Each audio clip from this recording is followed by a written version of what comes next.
तो जैसा कि लास्ट एपिसोड में हमने देखा था कि चांगशिंग लियो हेंग से मिलने के लिए मास्टर मिलिशा के पैलेस पहुंच चुका था, मगर सन नाम के कल्टीवेटर ने उसका रास्ता ब्लॉक करते हुए उसे फाइट के लिए चैलेंज किया। हालांकि चांगशिंग उसके फॉर्मेशन को ब्रेक कर उसे हरा देता है और फाइनली उसकी लियो हेंग से मुलाकात हो गई। मगर पैलेस के बाहर आते साथ ही एक नई मुसीबत उसके सामने खड़ी थी। होली फादर ने अज़ुर क्लाउड लिस्ट की रैंकिंग को अपडेट किया था, जिसके चलते चांगशिंग को फर्स्ट रैंकिंग गिफ्ट कर दी गई। हालांकि ये तोहफा उसे महंगा पड़ने वाला था, क्योंकि चांगशिंग को इंपीरियल कोर्ट के एग्जाम में हर एक जीनियस का सामना करना पड़ेगा।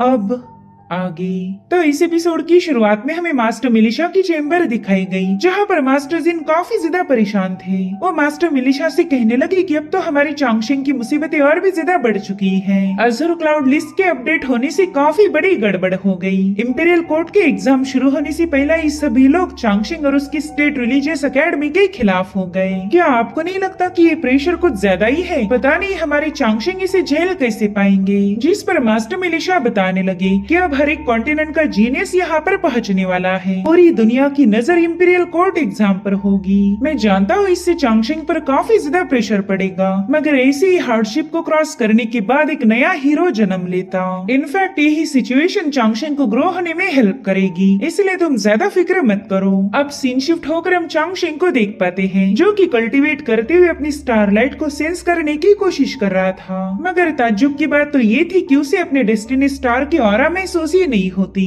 जिसके चलते चांगशिंग थोड़ा सा परेशान हो गया। वो सोचता है कि शायद मेरी मेरिडियंस दूसरे लोगों से थोड़ी सी अलग है। मुझे पूरा यकीन है कि उस दिन मैंने अपनी डेस्टिनी स्टार की लाइट को एब्जॉर्ब किया था। अगर वो स्टार लाइट मेरे अंदर है तो फिर वो मुझे महसूस क्यों नहीं हो रही? इस मसले को हल करने के लिए मेरे पास बस एक ही रास्ता है। मुझे कुछ भी करके सीटिंग इल्यूमिनेशन रन पर पहुंचना होगा। अगर मैं सीटिंग इल्यूमिनेशन पर पहुंच पाया तो मैं अपनी सी ऑफ कॉन्शियसनेस को देख पाऊंगा, और वहीं से मुझे पता चलेगा कि मेरी डेस्टिनी स्टार की एनर्जी कहाँ चली गई। हालांकि यहाँ पर भी एक बहुत बड़ी प्रॉब्लम है। मैंने अभी तक मैरो क्लींजिंग को पूरी तरह से अचीव नहीं किया, और उसके बगैर मैं सीटिंग इल्यूमिनेशन पर पहुंच नहीं पाऊंगा। अगर मैं खुद पर जबरदस्ती करूँ तो हो सकता है इसमें मेरी जान चली जाए। सो इस तरह से चांगशिंग एक अजीब सी कश्मकश में फंस चुका था। वो अगली लेवल पर ब्रेक थ्रू नहीं कर पाएगा, और जब तक वो अगली लेवल पर ब्रेक थ्रू नहीं करेगा उसे पता ही नहीं चलेगा कि उसकी स्टार लाइट कहाँ चली गई। इसी बारे में सोच सोच कर चांगशिंग को काफी ज्यादा सिर दर्द होने लगा। उसे समझ नहीं आ रहा था कि अब उसने करना क्या चाहिए, और उतने में उसे लियो हेंग के घर से रोशनी नजर आती है। उसे लग रहा था कि शायद लियो हेंग वापिस आ गई,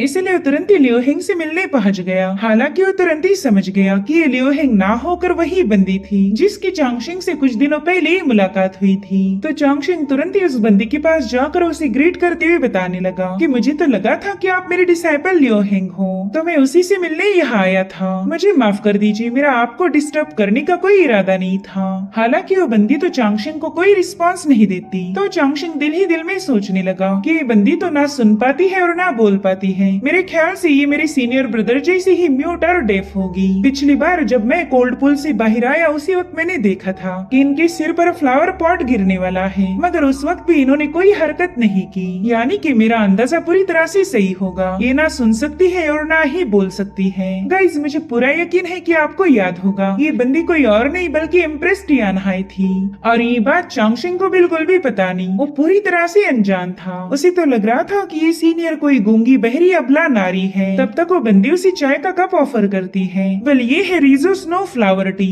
जो कि काफी ज्यादा स्पेशल थी। वेल, यहाँ पर चांगशिंग को याद आता है कि यही सेम चाय उसकी सीनियर ब्रदर की भी फेवरेट है। इस चाय की खुशबू से ही चांगशिंग का माइंड पूरी तरह से शांत हो गया। वो दिल ही दिल में सोच रहा था कि जल्दी इंपीरियल कोर्ट एग्जाम होने वाले हैं, और तब तक मुझे कुछ भी करके सिटिंग इल्यूमिनेशन स्टेज पर पहुंचना ही होगा। उसके अलावा मेरे पास और कोई ऑप्शन नहीं, और मुझे कोई आइडिया नहीं कि उस लेवल पर मैं कैसे पहुंच पाऊंगा। मैंने तो अभी तक मैरो क्लींजिंग को भी ठीक से मास्टर नहीं किया। मेरे ख्याल से कल्टीवेशन से पहला मैंने अपने कुछ अधूरे कामों को पूरा करना चाहिए। मैंने उस ब्लू ड्रैगन से वादा किया था कि मैं उसकी हेल्प करूंगा, तो मेरे ख्याल से उससे मुलाकात करना जरूरी है। लेकिन पता नहीं उसके पास कैसे पहुंचा जाए। जिसके बाद वो साइन लैंग्वेज में उस बंदी से बात करने लगा। वो उससे पूछ रहा था कि सीनियर क्या आप मुझे बता सकती हो कि कोल्ड पूल में कैसे जाया जाए। तो वो बंदी भी उसी इशारों में पूछने लगी कि क्या तुम्हें मौत से डर नहीं लगता। जिस पर चांगशिंग कह रहा था कि ना मैं तो मरना नहीं चाहता, लेकिन मेरे लिए किया हुआ वादा अपनी जान से भी ज्यादा इम्पोर्टेंट है। तो उस बंदी ने अपनी चाय की मदद से चांगशिंग के सामने आई से लफ्ज लिखा। वेल यही चांगशिंग के लिए एक क्लू था जिसके चलते वो कोल्ड पूल को ढूंढ पाएगा।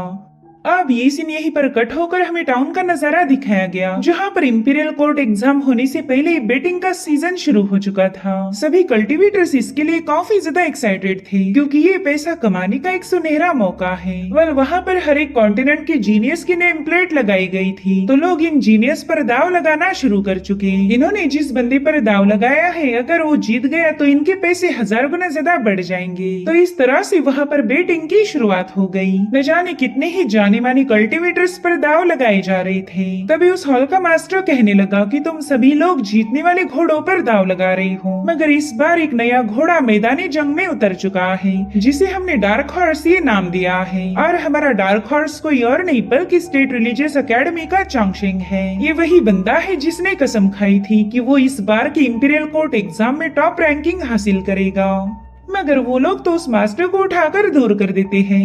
वो कह रहे थे कि हमें उस चांगशिंग पर रत्ती भर भी भरोसा नहीं और ना ही वो इस काबिल है कि उस पर हमारा पैसा जाया किया जाए। वो तो मैरो क्लिनजिंग वाला एक मामूली सा कल्टीवेटर है जिसने अपनी औकात से बाहर जाकर क्लेम किया कि वो टॉप रैंकिंग हासिल करेगा। उस बंदे पर जो भी बेट लगाएगा समझ लो एक नंबर का बेवकूफ होगा। और उतने में ही हमारी टांग 36 की वहाँ पर एंट्री हो गई। वो कह रहा था कि मुझे तो लंबे रेस की घोड़ों पर शर्त लगाना पसंद है। अब तुम फकीरों की क्या ही औकात कि मेरे दोस्त चांगशिंग पर शर्त लगाओ, इसलिए मैं अकेला ही चांगशिंग पर बेट लेने वाला हूँ। वो मेरा दोस्त भी है और मास्टर भी, तो मैं उसकी पोटेंशियल को अच्छे से पहचान सकता हूँ। और इतना कहते साथ ही टांग 36 ने अपना ढेर सारा गोल्ड चांगशिंग पर बेट पर लगा दिया। सभी लोग कहने लगे कि जरूर से इस बंदे का दिमाग खराब हो गया या फिर ये इतना ज्यादा रईस होगा कि इतना गोल्ड जाने पर भी इसे जरा भी फर्क नहीं पड़ेगा। साथ ही कुछ लोग कहने लगे कि टांग 36 को कुछ मत बोलना, ये वेंशुई काउंटी की टांग फैमिली का मेंबर है। सो इस तरह से टांग 36 की बदौलत सबसे बड़ी बेट लगी थी चांगशिंग पर। वहाँ का हॉल मास्टर टांग 36 को बताने लगा कि तुम मुझ पर यकीन करो, तुम्हें इस बेट लगाने पर जरा भी पछतावा नहीं होने वाला। चांगशिंग जरूर से इंपीरियल कोर्ट एग्जाम में टॉप रैंकिंग हासिल करेगा।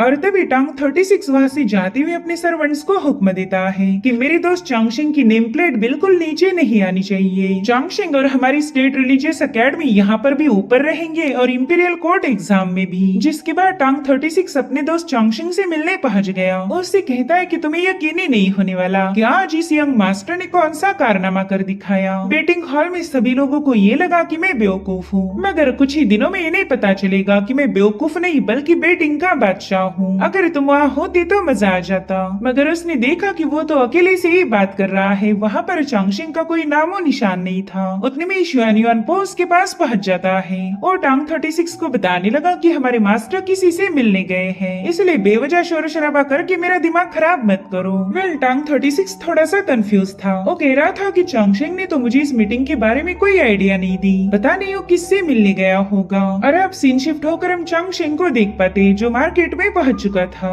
वेल उसे यहाँ से कोल्ड पूल में जाने का रास्ता ढूंढना था। वो सोचता है कि उस नोबल लेडी ने मुझे आइस नाम का क्लू दिया, अब पता नहीं इस आइस से मैं उस कोल्ड पूल को कैसे ढूंढूंगा। दरअसल उसने शिंदो सिटी में जितनी भी मार्केट लेन थी उन सबको चेक करना शुरू कर दिया और फाइनली एक बंदे ने उसे ऐसा कुआं दिखाया जिसमें से बर्फ की भाप बाहर आ रही थी। तो चांगशिंग ने फटाफट से उस कुएं में छलांग लगा दी। उसके ऐसा करते साथ ही उस कुएं में मौजूद रॉक पियर्सर से उस पर अटैक होने लगे। हालांकि चांगशिंग यहाँ से वहाँ मूव होते हुए उन सभी अटैक्स को काउंटर करने लगा। वेल उसे तो ये जगह जानी पहचानी नजर आ रही थी क्योंकि पिछली बार चांगशिंग को इसी कोल्ड पूल में ट्रैप किया गया था। और फाइनली वो उस अंडरग्राउंड केव में पहुंच जाता है जहाँ पर ब्लू ड्रैगन को कैद करके रखा था। अब उसे वहाँ देखते साथ ही वो ड्रैगन भी थोड़ी सी एक्साइटेड हो गई। चांगशिंग उसे बता रहा था कि सीनियर क्या आपने मुझे पहचाना, पिछली बार हमारी यहीं पर मुलाकात हुई थी। साथ ही वो दिल ही दिल में सोचने लगा कि ड्रैगन ईयर्स तो काफी ज्यादा छोटा होता है, तो मैंने इसे सीनियर नहीं बल्कि एल्डर ड्रैगन बुलाना चाहिए। उस ड्रैगन से कह रहा था कि पिछली बार मैंने आपसे वादा किया था कि मैं आपकी मदद करने जरूर आऊंगा और उसी वजह से मैं यहाँ पर हूँ। मगर वो ड्रैगन तो उस पर गुस्से से अटैक कर देती है क्योंकि चांगशिंग ने गलती से उसे एल्डर बोल दिया था। तो चांगशिंग उससे परेशान होते हुए कहने लगा कि सीनियर, मेरा आपको ऑफेंड करने का कोई इरादा नहीं था, माफ करना, मैंने आपको एल्डर कहा, मुझे लगा कि आपको रिस्पेक्ट देने का यही सही तरीका होगा। और उतने में वो ड्रैगन सोर करते हुए अपने ह्यूमन फॉर्म को एक्टिवेट कर देती है। वो चांगशिंग से कहने लगी कि वैसे तो इंसान कभी अपने वादे नहीं निभाते, मगर तुमने अपना प्रॉमिस पूरा किया और इसी वजह से मैं अब तुम पर जरा भी नाराज नहीं हूँ। बस आइंदा से मुझे एल्डर मत बोलना। तुम्हें पता होना चाहिए कि लड़कियां अपनी उम्र को लेकर काफी जल्दी ऑफेंड हो जाती है। दरअसल ये बंदी मिस्टिक आइस ड्रैगन रेस की आखिरी डिसेंडेंट थी और इसे हम नाम देंगे ड्रैगन शुयान। चांगशिंग तो अपने सामने इस यंग बच्ची को देखकर दिल ही दिल में कहने लगा कि मैंने इसे एल्डर बोलकर वाकई बहुत बड़ी गलती कर दी। ये तो छोटी सी यंग ड्रैगन है, आइंदा से मैंने लड़कियों से थोड़ा सोच समझ कर बात करनी चाहिए। अब शुयान उससे कहती है कि पिछली बार यहाँ से बाहर जाने में मैंने तुम्हारी मदद की थी, तो इस बार मदद करने की बारी तुम्हारी है। और अब वो अपने हथकड़ियों को आपस में क्लैश करते हुए वहाँ मौजूद फॉर्मेशन को ओपन कर देती है। वो चांगशिंग को बता रही थी कि मैं इस फॉर्मेशन में कैद हूँ, तो मैं चाहती हूँ कि तुम इसे ब्रेक करो। जिस पर चांगशिंग कहने लगा कि ये तो एक ड्रैगन सीलिंग फॉर्मेशन है, इसके हर एक सील पर ड्रैगन लैंग्वेज में इंस्क्रिप्शंस लिखे गए हैं, तो इस फॉर्मेशन को ब्रेक करने के लिए सबसे पहला तो मुझे ड्रैगन रून्स का मतलब समझना होगा।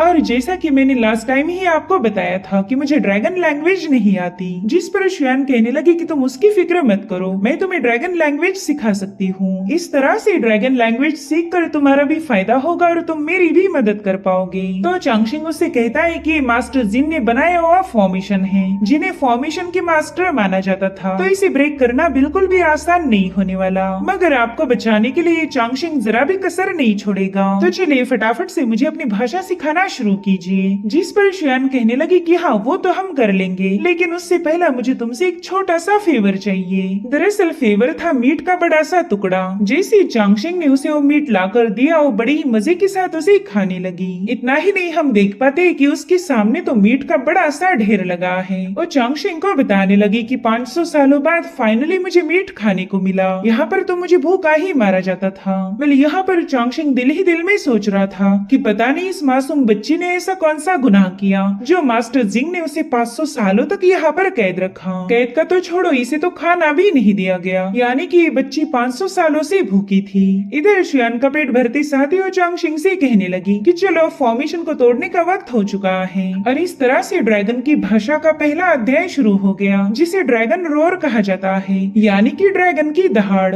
वेल सबसे पहला तो शुयान ने चांगशिंग को सिटिंग पोजीशन में बिठा दिया और फिर जैसे उसने उसे पहला लफ्ज सिखाया, चांगशिंग उसे गलत बोल देता है, जो सुनते साथ ही शुयान ने जोर जोर से हंसना शुरू किया। वो कह रही थी यकीन मानो तुम्हें सिखाना काफी ज्यादा मजे का होने वाला है। वही दूसरी तरफ टांग 36 दोबारा से शुयान युआनपो के पास पहुंच गया। उससे पूछ रहा था कि बताओ क्या मेरा दोस्त वापस आया था, जिस पर शुयान युआन जवाब देते हुए कहने लगा कि वो वापस आए और नहा धो के दोबारा से चले गए। अब ये सुनकर टांग 36 काफी ज्यादा शॉक हो गया। वो कहता है कि बस 15 दिनों में ही इंपीरियल कोर्ट के एग्जाम शुरू हो जाएंगे और ये बंदा है जो पता नहीं कहाँ पर जाकर टाइम पास कर रहा। इधर चांगशिंग ढेर सारा खजाना देकर शुयान के लिए मीट खरीदता रहता था। उसने एक बंदे को इतना सारा गोल्ड दिया कि वो बंदा बेचारा चक्कर आके नीचे पटक गया। सो इसी तरह से चांगशिंग की पढ़ाई काफी जम के शुरू हो चुकी थी। शुयान मीट के मजे लेते हुए उसे ड्रैगन्स की भाषा सिखाने लगी और चांगशिंग काफी ज्यादा अच्छे से प्रोग्रेस कर रहा था। वही दूसरी तरफ टांग 36 उसके लिए परेशान हो गया। वो कहता है कि कहीं हमारे चांगशिंग ने कोई नई बंदी तो नहीं पटा ली, वो मुझे आजकल काफी ज्यादा डिस्ट्रैक्ट नजर आ रहा। जिस पर शुयान युआन कह रहा था कि हमारे मास्टर तुम्हारे जैसे तो बिल्कुल नहीं, जरूर से कोई इम्पोर्टेंट काम होगा, वरना वो कभी भी अपना वक्त जाया नहीं करेंगे। इधर चांगशिंग दूसरे अध्याय पर पहुंच गया था, जिसमें वो ड्रैगन रूइंस को थोड़ा बहुत समझ पा रहा था। तो इसी तरह से कुछ दिनों की मेहनत के बाद चांगशिंग ने बेसिक पैटर्न्स को समझ लिया और अब तीसरा अध्याय था रूइंस को ब्रेक करना, यानी कि ये लोग फॉर्मेशन ब्रेक करने के फाइनल अध्याय पर पहुंच चुके हैं। यहाँ पर शुयान उससे पूछ रही थी कि बताओ तुम्हारे सक्सेस होने के चांसेस कितने हैं, जिस पर चांगशिंग कहने लगा कि 30% चांसेस है कि मैं इसे ब्रेक कर दूंगा। वहीं पर शुयान से इमोशनल होकर बता रही थी कि 500 सालों से मैं इसी जगह पर कैद हूँ, अब यहाँ पर मेरा दम घुटता है। तो चांगशिंग उससे कहता है कि तुम बिल्कुल फिक्र मत करो, मैं तुम्हें आजाद करने की पूरी कोशिश करूंगा। बस यहाँ पर एक ही प्रॉब्लम होगी, मेरे पास कोई स्पिरिचुअल पावर नहीं, तो मुझे अपने गोल्डन नीडल का इस्तेमाल करके ही इसे ब्रेक करना होगा। इसलिए चांगशिंग चांगशिंग ने अपनी गोल्डन निडल को अलग अलग पोजीशन पर सेटअप कर दिया। उसने जिस पोजीशन को मार्क किया उस पर ड्रैगन शुआन भी अपनी एनर्जी को रिलीज कर देती है। वेल यहाँ पर चांगशिंग उसे इंस्ट्रक्शन दे रहा था और शुआन भी उसी तरह से एक्ट करने लगी। सो इसी तरह से देखते ही देखते उसने अपनी स्पिरिचुअल पावर को हर एक मार्क में इन्फ्यूज कर दिया। चांगशिंग उससे कह रहा था कि बस अपनी स्पिरिचुअल पावर को धीरे से रोटेट करो और जैसे ये पूरी तरह से रिवर्स हो जाए तुरंत ही इसकी कोर पर अटैक कर देना। तो शुआन ने भी वही किया और अच्छी खबर तो ये थी कि उन दोनों का ये पैंतरा काम कर गया। हम देख पाते कि शुआन के हाथ पाँव में जो बेड़ियां थी वो अपने आप वैनिश होने लगी। शुआन की तो खुशी का मानो कोई ठिकाना नहीं था। यहाँ पर उसके हैप्पीनेस की कोई सीमा नहीं थी। वो चांगशिंग से कहती कि हमने ये कर दिखाया, मगर अभी भी वो पूरी तरह से आजाद नहीं हुई थी। वो चांगशिंग से कहती कि फिलहाल हमने एक कैरी पैटर्न को तो ब्रेक कर दिया। अगर हम ऐसे ही कोशिश करते गए तो फिर वो दिन दूर नहीं जब मैं पूरी तरह से आजाद हो जाऊंगी। मगर उतने में चांगशिंग की नजर पड़ी वहाँ की मूर्तियों पर जो अपने आप एक्टिवेट हो गई थी। वो तुरंत ही शुआन को बताने लगा कि फॉर्मेशन में एक नया बदलाव आया, मगर तब तक काफी ज्यादा देर हो चुकी थी। उन दोनों मूर्तियों ने मिलकर शुआन को अपनी गोल्डन जंजीरों में जकड़ लिया और अब वो दोनों स्टैचूज मिलकर बड़े ही जोर से उसे जमीन पर पटक देते हैं। यहाँ पर चांगशिंग उसके लिए काफी ज्यादा फिक्रमंद था। हालांकि शुआन दोबारा से वहाँ से भागने की कोशिश करती है, लेकिन इसका भी अंजाम सेम था। दरअसल यहाँ पर डबल गॉड एरी अपने आप एक्टिवेट हो चुकी थी। साथ ही साथ वो मूर्तियाँ बताने लगी कि इस ईवल ड्रैगन ने कई सारे इंसानों को मार दिया था। ये उम्र में काफी छोटी थी, इसी वजह से इसे अंडरग्राउंड में कैद किया गया ताकि ये अपने पापों की सजा भुगत पाए। इसके आजादी की बस एक ही शर्त है, जब बाइचाओ में बाढ़ आएगी उसी वक्त ये आजाद हो जाएगी। जिस पर शुआन बताती है कि 500 सालों पहले मैं एक इलाके से गुजर रही थी और उस वक्त इंसानों ने डर के मारे मुझ पर हमले कर दिए। उन्हें लग रहा था कि मैं उनके लिए खतरा हूँ, इसलिए उन्होंने मुझे जान से मारने की कोशिश की और इसी वजह से सेल्फ डिफेंस के लिए मुझे उन पर हमला करना पड़ा। अगर मैं हमला नहीं करती तो वो लोग मुझे मार देते। तो बताओ क्या खुद को बचाने के लिए फाइट करना भी क्राइम हो गया? वहीं पर चांगशिंग उन स्टैचूज को बताने लगा कि बाइचाओ ब्रिज तो पानी से काफी ज्यादा ऊपर है। वहाँ की रिवर ही इतनी ज्यादा शैलो है कि कभी भी उस ब्रिज के ऊपर पानी नहीं जाएगा और ना ही कभी वहाँ पर कोई बाढ़ आएगी। इसका मतलब तो ये हुआ कि आप इस ड्रैगन को हमेशा के लिए कैद करना चाहते हो, और वो भी इसी वजह से क्योंकि उसने सेल्फ डिफेंस किया। ये तो सरासर गलत है। मगर वो स्टैचूज कहाँ ही उसकी सुनने वाले थे। वो कहने लगे कि इस ईवल ड्रैगन ने बिना किसी की इजाजत फॉर्मेशन की कोर को ब्रेक किया है, इसीलिए सजा के तौर पर इसे सीधा एग्जीक्यूट किया जाएगा।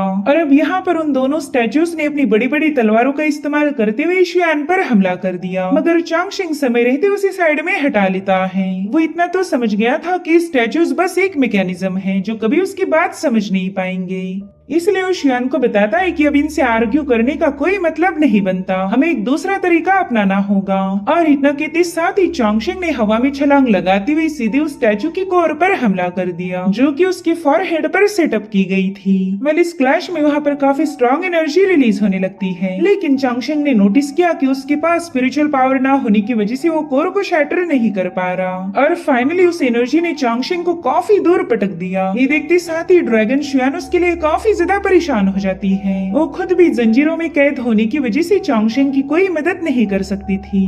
वेल यहाँ पर चांगशिंग को इतना तो रियलाइज हो गया कि स्पिरिचुअल पावर कितनी ज्यादा इम्पोर्टेंट है। उसे शुआन को बचाने के लिए और इम्पीरियल कोर्ट के एग्जाम को जीतने के लिए स्पिरिचुअल पावर की जरूरत पड़ेगी, और ये पावर उसे तभी मिल सकती है जब वो सीटिंग इल्यूमिनेशन रॉल्म पर ब्रेक थ्रू कर पाए। वो गुस्से में कहने लगा कि शुरुआत से ही मेरे पास कोई चॉइस नहीं थी, किस्मत ने हमेशा मेरे खिलाफ फैसला लिया, लेकिन अब मैं अपना फैसला खुद लूंगा। मेरे पास एक चॉइस है, वेल ये चॉइस है डू और डाई। मैं अब जबरदस्ती सीटिंग इल्यूमिनेशन को अचीव करूंगा। और अब चांगशिंग ने खुद की ब्रीदिंग पर फोकस करना शुरू कर दिया। इस पल में उसे अपने मास्टर की कई बातें याद आती है। उन्होंने बताया था कि स्टारलाइट ने तुम्हारी सी ऑफ कॉन्शियसनेस में एक वाटर की तालाब जैसा सेट हो जाना चाहिए। उसी तालाब का पानी यानी कि स्टार की पावर हमारी बॉडी के अलग अलग हिस्सों में डिस्ट्रीब्यूट हो जाती है, मगर चांगशिंग की सी ऑफ कॉन्शियसनेस में कोई तालाब नहीं था। इनफैक्ट वहाँ की जमीन तो बस एक स्नोफील्ड थी, हर जगह पर बस बर्फ ही बर्फ है। तो चांगशिंग ने तुरंत ही जाकर उस बर्फ को चेक किया और उसे पता चलता है कि ये कोई बर्फ ना होकर उसकी स्टारलाइट की पावर है, जो कि सी ऑफ कॉन्शियसनेस में बर्फ की फॉर्म में जम चुकी थी। वो खुश होते हुए बताने लगा कि इतने दिनों से मुझे यही लगा था कि मैं कल्टीवेट नहीं कर पाऊंगा, मेरे पास कोई स्पिरिचुअल पावर नहीं, लेकिन मेरी पावर तो यहाँ पर जमी हुई है। साथ ही ये कोई छोटा सा तालाब ना होकर एक बहुत बड़ी स्नोफील्ड है, अगर इसे पिघलाया जाए तो मेरे पास पानी का एक बहुत बड़ा समंदर होगा। सब यहाँ पर चांगशिंग ने कल्टीवेट करते हुए अपने डेस्टिनी स्टार को जगाना शुरू कर दिया। उसके ऐसा करते साथ ही डेस्टिनी स्टार ने चांगशिंग पर अपनी फायर का फ्लो रिलीज करना शुरू कर दिया था।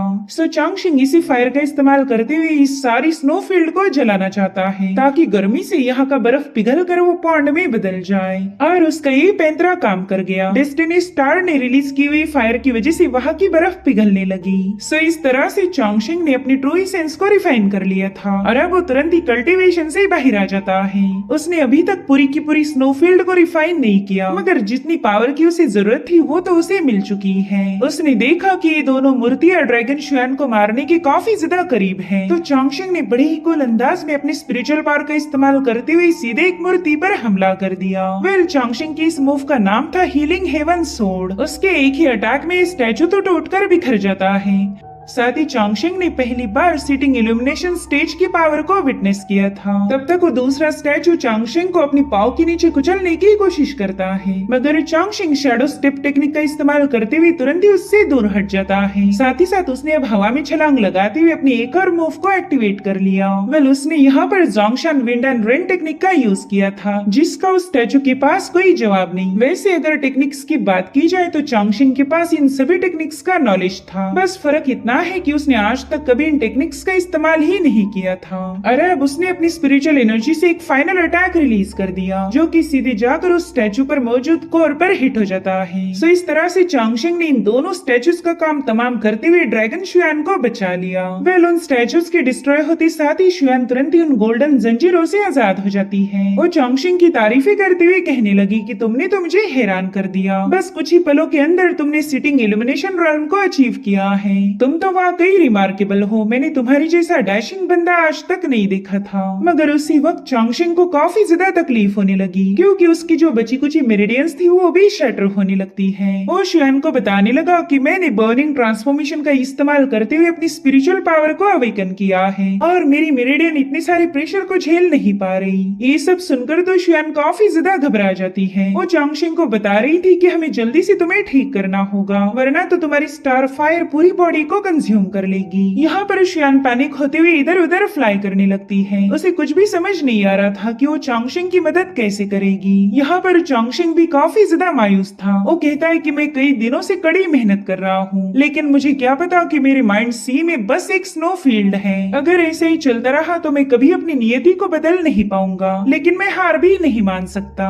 यहाँ पर शुआन काफी ज्यादा इमोशनल हो गई थी। वो तुरंत ही अपनी ड्रैगन फायर का इस्तेमाल करते हुए चांगशिंग की बॉडी को टेम्पर करने लगी। साथ ही वो इमोशनल होती हुई चांगशिंग से कहने लगी कि तुम मुझे इतनी जल्दी छोड़कर नहीं जा सकते, अभी तक तुमने मेरे फॉर्मेशन को ब्रेक नहीं किया, और अगर तुम चले गए तो फिर मेरे लिए मीट कौन लाएगा। लेकिन उसकी ड्रैगन फायर का भी चांगशिंग की बॉडी पर कोई असर नहीं हो रहा था। वो हैरान होते हुए कहने लगी कि ये तो इम्पॉसिबल है, मेरी ड्रैगन ब्रीदिंग के जरिए मैं तुम्हारी एनर्जी को सप्रेस कर सकती थी। और फिर वो सोच में पड़ गई। वो कहती है कि अगर स्टार फायर चांगशिंग की सी ऑफ कॉन्शियसनेस को अंदर से बर्न कर रही है तो फिर चांगशिंग की अभी तक मौत हो जानी चाहिए थी, मगर चांगशिंग को थोड़ी बहुत तकलीफ के अलावा और कोई असर महसूस नहीं हो रहा। इसका मतलब तो ये हुआ कि चांगशिंग का दिल अंडरवर्ल्ड रेल्म का गेटवे है। साथ ही साथ चांगशिंग का हार्ट स्पिरिट रेल्म के साथ भी कनेक्टेड है। लेजेंड्स के अकॉर्डिंग ऐसे दिल को स्पिरिट कनेक्टिंग हार्ट कहा जाता है। कहीं चांगशिंग के पास अनब्रेकेबल बॉडी तो नहीं है। ये अनब्रेकेबल बॉडी हजारों लाखों सालों में किसी एक को ही हासिल हो सकती। वैसे देखा जाए तो सभी कल्टीवेटर्स एक ही सीक्वेंस में आगे बढ़ते हैं। सबसे पहला उन्हें मैरो क्लींजिंग को पूरा करना पड़ता, उसके बाद वो पहुंच जाते हैं सिटिंग इल्यूमिनेशन पर, और फिर इसे अच्छे से मास्टर करने के बाद ही वो लोग स्पिरिट कनेक्शन पर पहुंच सकते हैं। और अब हमें चांगशिंग की फिजिकल बॉडी यानी कि अनब्रेकेबल बॉडी के बारे में बताया गया। इसे प्राइमल सिलेस्टियल वन भी कहा जाता है। ऐसी बॉडी हजारों लाखों सालों में किसी एक के पास पाई जाती, और इसीलिए ये सबसे ज्यादा स्पेशल है। जब शुआन को ये बात पता चली तब वो काफी ज्यादा हैरान थी। वो कहती चांगशिंग, चांगशिंग मुझे ये समझ नहीं आ रहा कि तुम मेरे लिए लकी हो या मैं तुम्हारे लिए। दरअसल शुआन को बचाने के लिए ही चांगशेंग ने ये रिस्क उठाई थी। वो कहती है कि स्टार फायर कंटिन्यूअसली तुम्हारी बॉडी को कंज्यूम कर रही, मगर तुम्हारे पास प्राइमल सेलेस्टियल बॉडी होने की वजह से वो स्टार फायर तुम्हें इतनी जल्दी मार नहीं सकती। मुझे कुछ भी करके तुम्हारी स्टार फायर को रोकना होगा,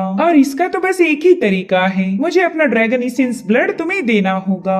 और दोस्तों इसी वजह से शायद शुआन चांगशेंग को लकी बोल रही थी, क्योंकि उसके पास ऑलरेडी प्राइमल सेलेस्टियल बॉडी है, और साथ ही साथ आज उसे ड्रैगन की ब्लड लाइन भी हासिल होगी। अरे वो अपने ड्रैगन ब्लड का इस्तेमाल करते हुए चांगशेंग की बॉडी को टेम्पर करने लगी, जिससे वो पूरी केव ड्रैगन ऑरा से भर जाती है। साथ ही साथ चांगशेंग की बॉडी में कई सारे बदलाव होने लगे। चांगशेंग के भी शुआन जैसे ही हॉर्न निकल आए थे, और फाइनली उसकी बॉडी पूरी तरह से रिफाइन हो गई। तो दोस्तों आपको चांगशेंग का ये नया फॉर्म कैसा लगा मुझे कमेंट करके जरूर बताना। मुझे तो ये फॉर्म काफी ज्यादा डैशिंग लगा। खैर यहाँ पर इन दोनों ने अपनी ढेर सारी पावर्स का इस्तेमाल किया था, जिसके चलते ये दोनों भी बेहोश होकर नीचे गिर गए। वेल इस चैप्टर का नाम था the boy burning with the passion and the dragon. अब थोड़ी देर में इम्प्रेस भी वहाँ पर पहुँच जाती है। वो कहती चांगशेंग मुझे तो लगा था कि इस मौत के खंडर में आने के बाद तुम मारे जाओगे, लेकिन देखो तुम तो यहाँ भी सरवाइव कर गए। इनफैक्ट ये मौत का कुआं तुम्हारे लिए फॉर्चून बन गया। खैर इस बार भी मैं हार मानती हूँ। और इतना कहते साथ ही उसने चांगशेंग को वहाँ से गायब कर दिया। अब थोड़ी देर बाद जब चांगशेंग की आँख खुलती है तब उसने देखा कि वो तो अपने कमरे में है। उसे समझ नहीं आ रहा था कि उस डेडली केव से उसे किसने बचाया होगा।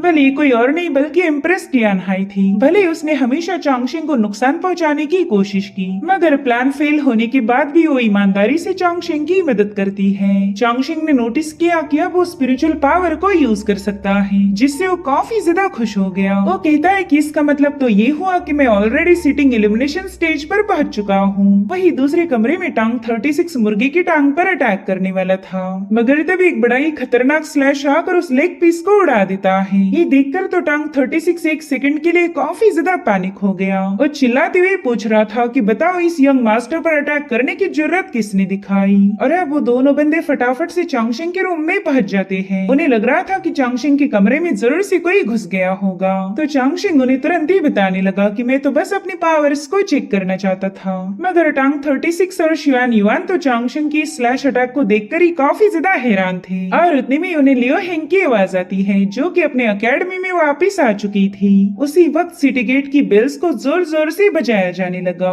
ये इशारा था कि दूसरे नेशन के लोग इंपीरियल कोर्ट एग्जाम में पार्टिसिपेट करने के लिए यहाँ पर पहुँच चुके। यहाँ पर चांगशेंग अपने मास्टर और सीनियर ब्रदर को याद करते हुए कहने लगा कि फाइनली वो दिन आ चुका है जिसके लिए मैं शेंदो सिटी आया था। आखिर में हमें बताया जाता है कि ग्रेट डायनेस्टी की ट्रायल सब शुरू हो चुकी, और इसी के साथ एपिसोड यहीं पर एंड हो जाता है। Thank you so much for watching. Bye bye, take care.